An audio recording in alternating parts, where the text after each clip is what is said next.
Unpopular opinion. Actually, this is a popular opinion.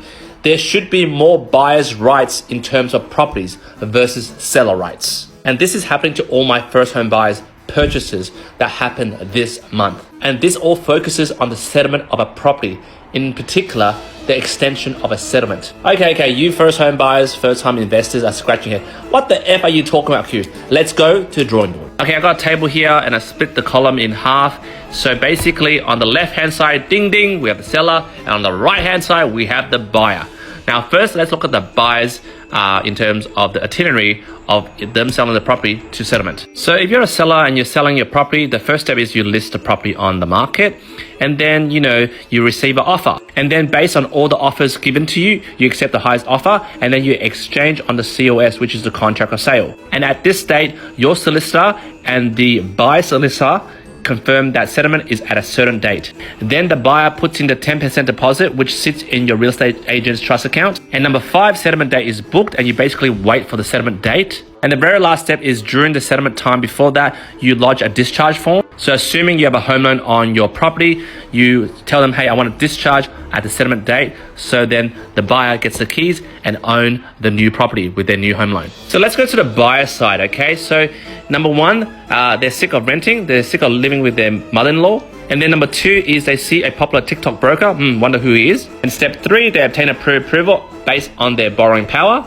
And number 4, they go to a lot of open inspections, like here times 100, and that's an understatement. And number 5, they find a property they fell in love with, and then they make an offer. And number 6 is their solicitors do their due diligence. They speak to their broker just to get a second opinion, and an offer is accepted. And number 8, they sign the loan documents, and just to add here, they also confirm what product they want, fixed or variable rates. And number 9, settlement is booked, which coincides with the same date of the seller's settlement. And also one thing to mention, at step 6, 10% deposit is paid, which matches this step. As you can see, the buyer goes through a lot more steps than a seller. But here's the fucking annoying shit that sellers have over buyers, and it pisses me off. You see, when we talked about the settlement date and the settlement date here, and say, for example, it aligns to, for example, today, 18th of April, 2023. And this literally happened to about 3 or 4 of my clients this very month. And I don't know what's wrong with these sellers. On the seller side, legally, on their rights, if settlement was on the 18th of April, they can extend settlement to another week or 2 or 3 weeks. But on the buyer side, and this bores my blood, if settlement was booked on 18th of April, which is agreed here,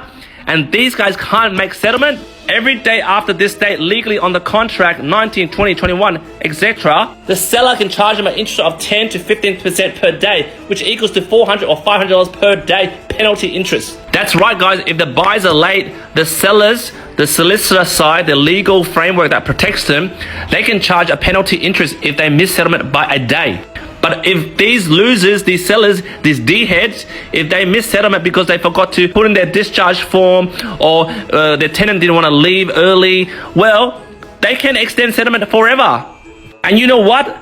The buyer can't say, hey, I'm going to charge you penalty interest for wasting our time. And what is worse, if you look at the buyer's timeline, for example, if that is the date of settlement, and then these losers decided to extend settlement for whatever lazy ass reason, well, these guys have like removalists, booked that day. Or they're already told their landlord, if for example, they're renting, that that day was their last day. I got a client that has settlement this day, and then these losers, oh, we can't make it today, we're going to extend it for another 2 weeks.